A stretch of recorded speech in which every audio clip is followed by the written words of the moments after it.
Last time on Perfect Draw, we started our adventure at the docks after the valiant Conrad had defeated the dastardly pirate queen Pyrrha and forced her to take them to the black market where he hoped to regain his stolen golden fleece. Once they arrived at the black market, it was clear that it was on a large ship with a bazaar on the top of the deck. There was all sorts of things, including an auction. So, being the rich bitch that Conrad is, he decided to solve his problems like all rich people solve their problems, with money. So he went to the auction and decided to outbid everyone else. The auctioneer was kind of a bitch and wouldn't let him bid in increments of $2. He skipped straight to $1 million until the bidding got to $1.5 million. At which point Conrad bid $2 million, and just as they were about to win the bid for the item, the fucking Popo showed up. Threw a flashbang in there, kicked in the door, and started busting heads. So, thinking quickly, Conrad bravely sent his minions to retrieve the golden fleece. As Alina and I can't remember the other one's name, ran to grab the golden fleece, one of the policemen said, "Stop, evildoer!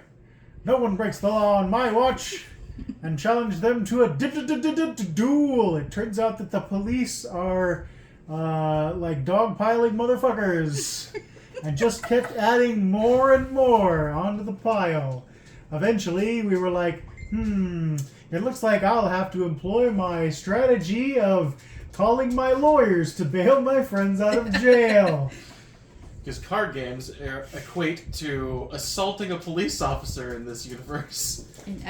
Well, if you can use card games to get out of, a murder rap, then you can use card games for anything.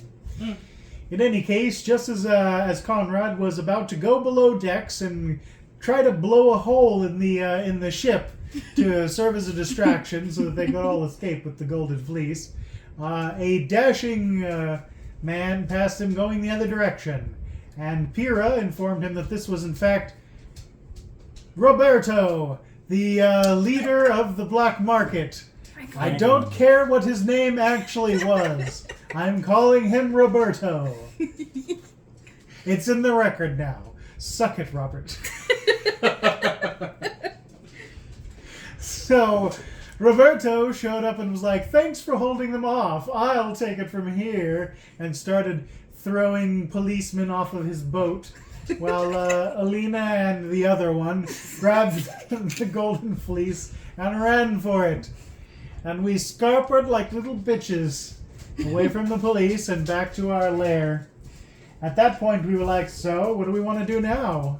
We can either look for the lightning bolt luchador man impersonator, or we can check out the church, and there was a third thing. We could investigate the construction site. Yes, investigate the construction site with the weird glowing orb of doom.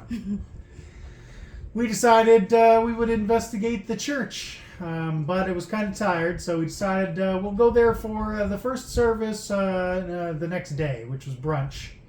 And we all went and took a sleep, except for the other one, who stayed up all night live streaming. I assume she was playing something like, I don't know, what do peasants play? Minecraft or something? Probably Minecraft. I hear that the children are born for the mines. That's what they tell me. In any case, we all woke up the next morning, except for the other one, who had not gotten any sleep. And then we went to brunch. And there was a service at the Temple of New Athena, led by an elderly preacher man who talked about never giving up. You never know what card you're going to draw next, and something about GG and no hands 360 no scope or something like that. I wasn't really paying attention. It's all some kind of superstitious gobbledygook as far as I can tell. Anyway, after that, I had some very nice cheese balls, and we saw Jezebel briefly, but then we went to talk to the preacher man and was like, hey, how did you hypnotize my friend? She's weird. At which point Alina was like, yes, she is weird, but also she's cursed. Magically, probably. And demonstrated that by taking off the evil suppressant things, she was magically compulsed to talk about the church in a positive light. And the preacher man was like, oh my god, I am offended by your evil magics on you. Ooh, get out, get out. And we're like, fuck you, old man, we're not leaving, give us some information. And he was like, fine, I'll give you some information. And he told us that there was some very old and very evil magic. And we're like, well, you know, your lady Jezebel totally did it. So, like, undo it, man. And he was like, no, Jezebel wouldn't do that. I think she's awesome. And we're like, so you suck. Where is she? She said, and he was like, Jezebel, get over here. But she wasn't there. So we decided to track down Jezebel. We went to the college because she goes to the card university that we go to. And turns out that the women's dorm, there was an EMT and like a bunch of police there, and they were taking a body bag out, and we're like, oh no, it seems like Jerry. Jenny. Jerry. It seems like something happened to Jenny. Jenny the transgenga.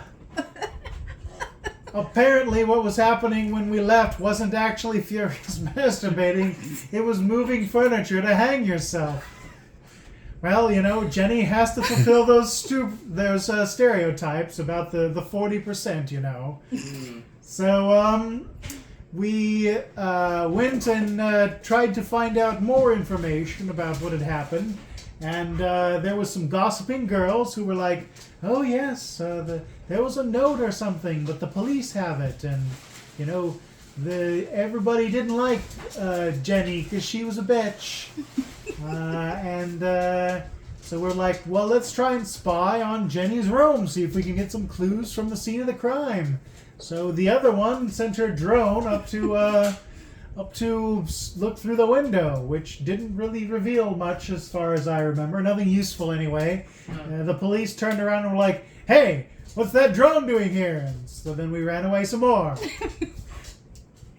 But we decided to look for Steve, the Hackerman. Steve Hackerman is his name, I'm told.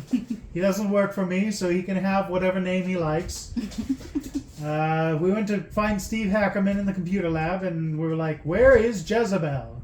And he did some sort of techno-wizardry and was like, she's in class hand size 102, which I thought was about the size of your hand, but is in fact how many cards you have to draw.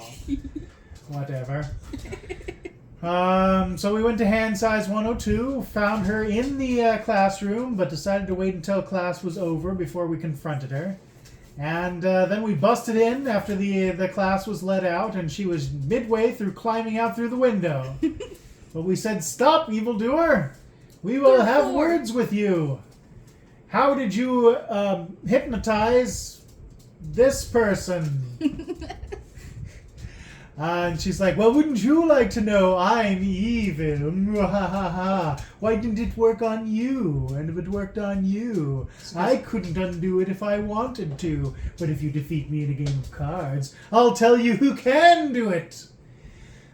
So we're like, fine, bitch, let's go. She's like, I'll even take two of you on at once. I'm like, kinky, let's do it. And then we proceeded to engage in card ultra-violence. Of course, she could not stand to the attack from two fronts.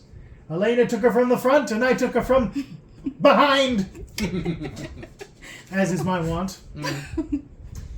Eventually, after a thorough pummeling by the two of us, she was like, "Fine, I am defeated. I shall tell you the secrets of..." And then she seemed to get some sort of mental call or something. I didn't see an earbud in her. He was doing some sort of mentalism. And we were like, "Oh, her head's about to explode. We need to break the connection." So both of us slapped the shit out of her. while being videotaped by a live stream. I hope that doesn't come back to haunt us. Who knows? Anyway, she managed to get out the name Melina before we slapped the shit out of her, and then it seemed like she got pulled through a toothpaste tube and out the window, and down 3 stories to the courtyard below. We haven't had time yet to run to the window and look down, but I expect to see her running away, going like Dr. Zoidberg, and that's the end.